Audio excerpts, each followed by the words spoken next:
नमस्कार विद्यार्थी मित्रांनो, मी आहे तुमची ट्रेनर चंचल येवले आणि आज आपल्याला सिंपल सेंटेन्सेस मधील पार्ट नंबर 6 बघायचा आहे, ज्यामध्ये आपण शिकणार आहे यूज ऑफ हॅड. हॅडचा यूज आपल्याला शिकायचा आहे. हा पार्ट 6 नाही म्हणता येणार, आपल्याला पार्ट 5चा आहे हा. मात्र आपण मध्ये प्रॅक्टिस घेतली होती एक दिवस, त्यामुळे आपण याला 6 नंबर म्हणू शकतो. मात्र सिंपल सेंटेन्सचा जर विचार केला तर हा पार्ट काय आहे, 5चा आहे, म्हणजे 5 नंबरचा हा टॉपिक आहे. तर बघा, याच्या अगोदर आपण हॅव आणि हॅजचा यूज शिकलो. आपण कुठे हॅव घ्यायचं, कुठे हॅज घ्यायचं, सर्व काही शिकलो आणि कशासाठी यूज करतो हे पण आपल्याला माहित आहे. बिकॉज जर मला सध्या म्हणायचं असेल काहीतरी कोणाकडे आहे तर मी हॅव हॅजचा यूज करेन. मात्र जर मला म्हणायचं असेल काहीतरी कोणाच्या तरीकडे होते इन द पास्ट कंडिशन, बघा जसं मला असं म्हणायचं आहे माझ्याकडे न्यू मोबाईल होता, तर तो पास्टमध्ये होता, तो सध्या नाही आहे मात्र होता, असं मला सांगायचं आहे. की माझ्याकडे किंवा कोणाच्या तरीकडे एखादी गोष्ट होती ते सांगण्यासाठी आपण हॅडचा यूज करत असतो, ज्याला आपण सिंपल सेंटेन्स या कॅटेगरीमध्ये डिवाइड केलं आहे. यासाठी या पॅटर्नला आपण अशा पद्धतीनं ब्रेक केलं आहे की तुम्हाला प्रत्येक गोष्ट समजायला हवी. कारण यामधले बऱ्याचशा गोष्टी अशा होतात की मॅम हॅड तर आपण टेन्स कॅटेगरीमध्ये यूज करत असतो हेल्पिंग व्हर्ब म्हणून, आणि त्यानंतर मेन व्हर्ब असतं. मात्र यामध्ये हॅड हेच हेल्पिंग व्हर्ब जे आहे ना, हे मेन व्हर्बचं काम करतं आणि यामध्ये याचा जो सेन्स आहे हा देखील वेगळा असतो.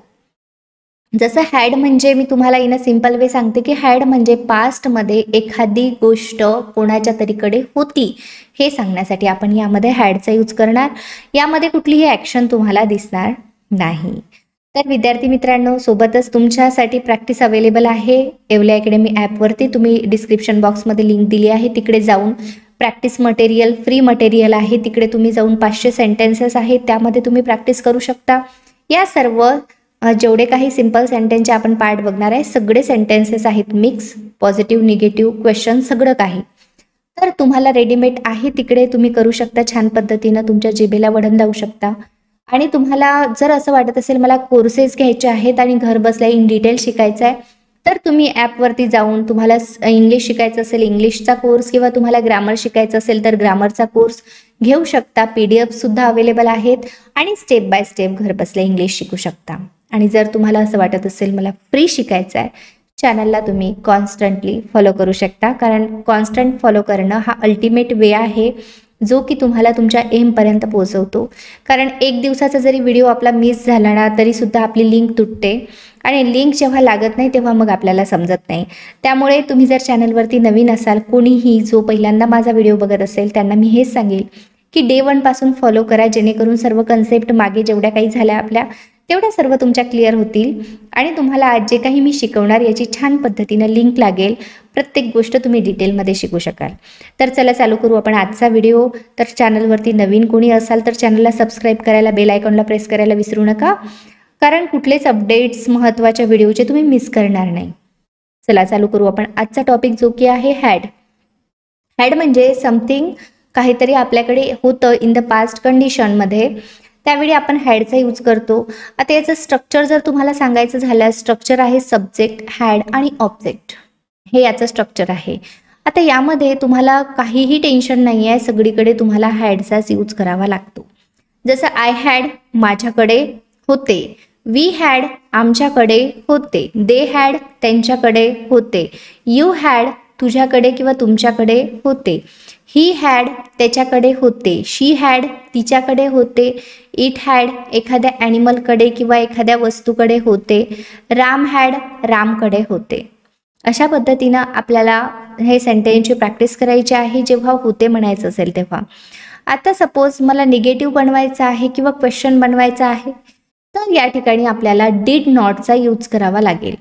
Did not have, did not have. आता यामध्ये तुम्हाला इथेच मी या चार्टमध्ये क्लिअर करून देते आणि हा चार्ट अतिशय महत्त्वाचा आहे. तुम्हाला हा चार्ट अतिशय कामा पडणारा आहे, युजफुल आहे, एवढ्या इझी वेनं मी तुमच्यासाठी काढला आहे. तर तुम्ही देखील याचं बेनिफिट डेफिनेटली घ्या की तुम्हाला हे सर्व गोष्टी इझिली समजतील. या चार्टमध्येच तुम्हाला निगेटिव्हसुद्धा समजते, या चार्टमध्येच तुम्हाला क्वेश्चन देखील बनवता येतात. जसं आपण म्हटलं आहे होते, आय हॅड माझ्याकडे होते, तसंच माझ्याकडे नव्हतेसाठी आपण म्हणणार आहे आय डिड नॉट हॅव, माझ्याकडे नव्हते. वी डिड नॉट हॅव आमच्याकडे नव्हते, दे डिड नॉट हॅव, त्यांच्याकडे नव्हते. यू डिड नॉट हॅव, तुझ्याकडे नव्हते.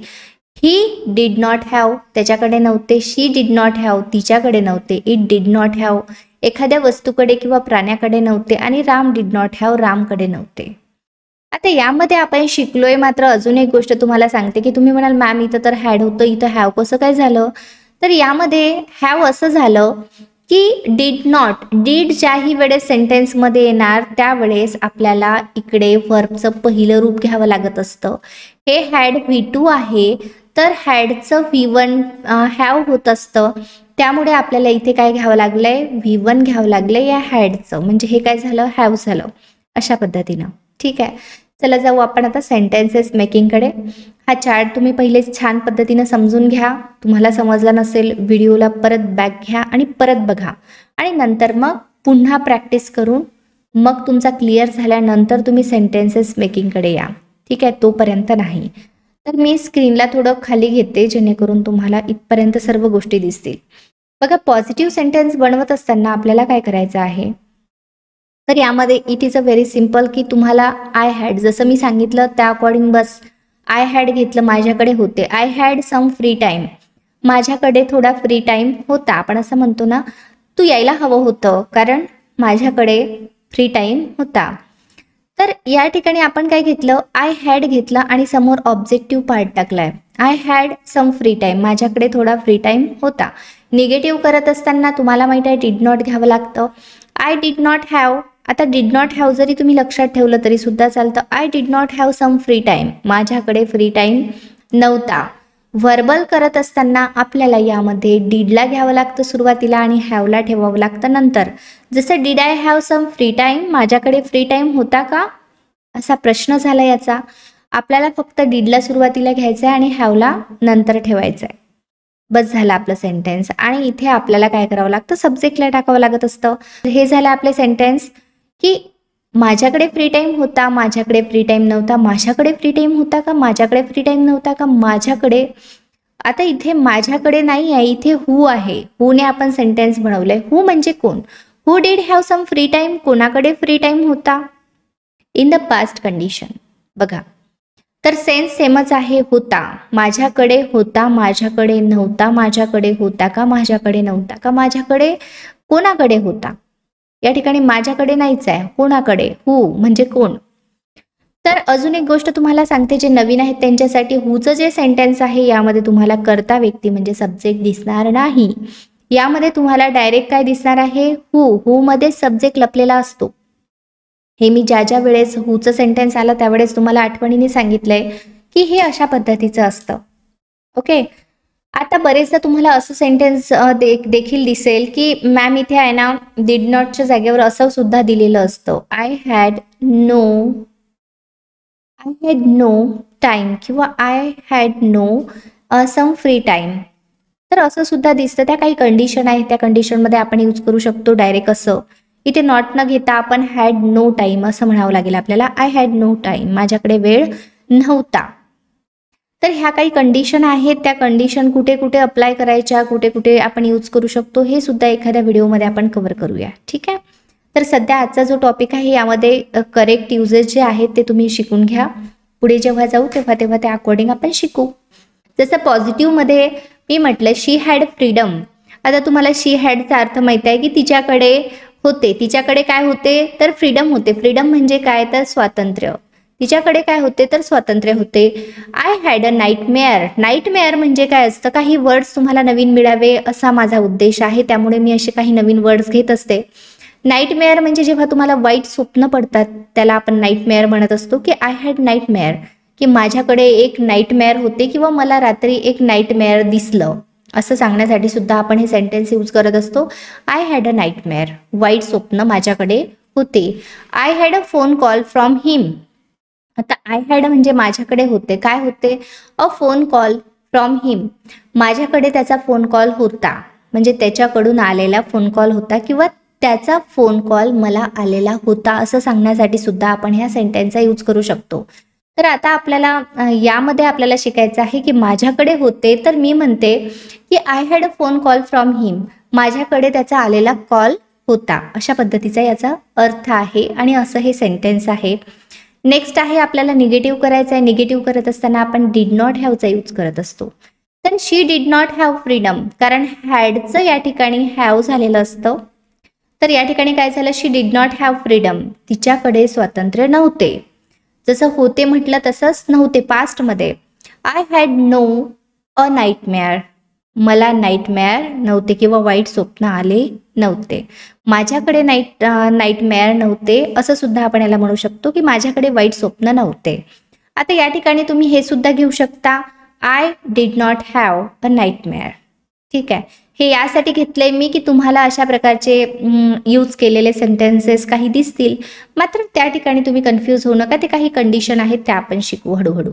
बघा नेक्स्ट आहे, I did not have a phone call from him, माझ्याकडे त्याचा कॉल नव्हता किंवा माझ्याकडे त्याचा कॉल त्याच्याकडून आलेला कॉल नव्हता. अशा पद्धतीचं हे सेंटेन्स आहे. त्यानंतर आपल्याला क्वेश्चन बनवायचं आहे. क्वेश्चन बनवत असताना आपल्याला डिडला सुरुवातीला घ्यायचं आहे, कारण निगेटिव्हला तुम्ही लक्षात ठेवा, निगेटिव्हमध्ये आपण डिड नॉट हॅव घेतलं.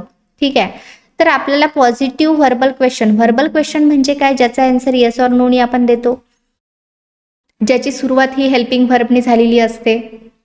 जसं यामध्ये डिड हे हेल्पिंग व्हर्ब आलेलं आहे. मग यामध्ये आपल्याला हे गोष्ट पाहायची आहे की डिड नॉट हॅव हे 3 गोष्टी आहेत ना, तर आपल्याला डिड आणि हॅव या 2 गोष्टीचं काम पडणार आहे इकडे. मग डिडला इथे सुरुवातीला घेतलं, पॉझिटिव्ह व्हर्बल क्वेश्चन आहे त्यामुळे आपल्याला नॉट घ्यायची आवश्यकता नाही. डिड शी हॅव फ्रीडम, तिच्याकडे स्वातंत्र्य होते का. Did I have a nightmare, माझ्याकडे वाईट स्वप्न होते का. Did I have a phone call from him, माझ्याकडे त्याचा आलेला कॉल होता का. अशा पद्धतीने आपल्याला क्वेश्चन बनवता येतात आणि तुम्ही सुद्धा असे खूप सारे क्वेश्चन यापासून बनवू शकता. तर हे झालं आपला आत्ताचा टॉपिक, जो की आहे ज्यामध्ये आपण बघितले कशा पद्धतीने आपल्याला पॉझिटिव्ह निगेटिव्ह शिकायचं आहे. तर निगेटिव्ह व्हर्बल करत असताना जसं आपण पॉझिटिव्हमध्ये माझ्याकडे होते का असं म्हणतो, तसंच आपण म्हणत असतो माझ्याकडे नव्हते का किंवा त्यांच्याकडे नव्हते का, तुझ्याकडे नव्हते का. अशा पद्धतीने आपण बोलत असताना याचा यूज करत असतो. जसं की did she not have freedom, तिच्याकडे फ्रीडम नव्हते का. Did I not have nightmare, माझ्याकडे वाईट स्वप्न नव्हते का. Did I not have a phone call from him, माझ्याकडे त्याचा आलेला कॉल नव्हता का. तर जसं होतं का तसंच नव्हतं का जेव्हा निगेटिव्ह बनवायचं आहे तुम्हाला, यामध्ये डिफरन्स तुम्हाला फक्त एवढाच दिसेल, इथे नॉट टाकलेला आहे. बाकी आपला सेंटेन्सचा सिक्वेन्स हा पॉझिटिव्ह व्हर्बल क्वेश्चन प्रमाणेच. ठीक आहे, आता WH क्वेश्चन बनवत असताना आपल्याला काय करायचं आहे की WH वर्डला आपल्याला सुरुवातीला घ्यावं लागेल. जसं हू डिड हॅव फ्रीडम, कोणाकडे स्वातंत्र्य होते, पास्टमधली गोष्ट आहे. आणि हूच्या सेंटेन्समध्ये सब्जेक्ट राहत नाही, हे प्रत्येक याच्यामध्ये व्हिडिओमध्ये मी जेव्हा जेव्हा हू मला दिसेल तेव्हा तेव्हा मी तुम्हाला सांगत आली आहे. हू डिड हॅव फ्रीडम, कोणाकडे स्वातंत्र्य होते. Which talent did she have, तिच्याकडे कोणते टॅलेंट होते. की हुम म्हणजे कोणाला. Did have a phone call from him, कोणाला त्याचा फोन कॉल आलेला होता किंवा कोणाकडे त्याचा फोन कॉल आलेला होता. अशा पद्धतीने. तर प्रॅक्टिस सेंटेन्स साठी मी तुमच्यासाठी एक सेंटेन्स काढलं, यालाच तुम्हाला पॉझिटिव्ह असेल, निगेटिव्ह असेल, व्हर्बल पॉझिटिव्ह, व्हर्बल निगेटिव्ह, त्याच्यानंतर WH बनवून पाठवायचं आहे. कॉमेंट सेक्शनमध्ये पाठवत असताना तुम्हाला याचे सर्व सेंटेन्सेस स्टेप बाय स्टेप लिहून पाठवायचे आहेत. एका याचे कमीत कमी 5 सेंटेन्स तुम्ही बनवून मला कॉमेंट सेक्शनमध्ये पाठवा.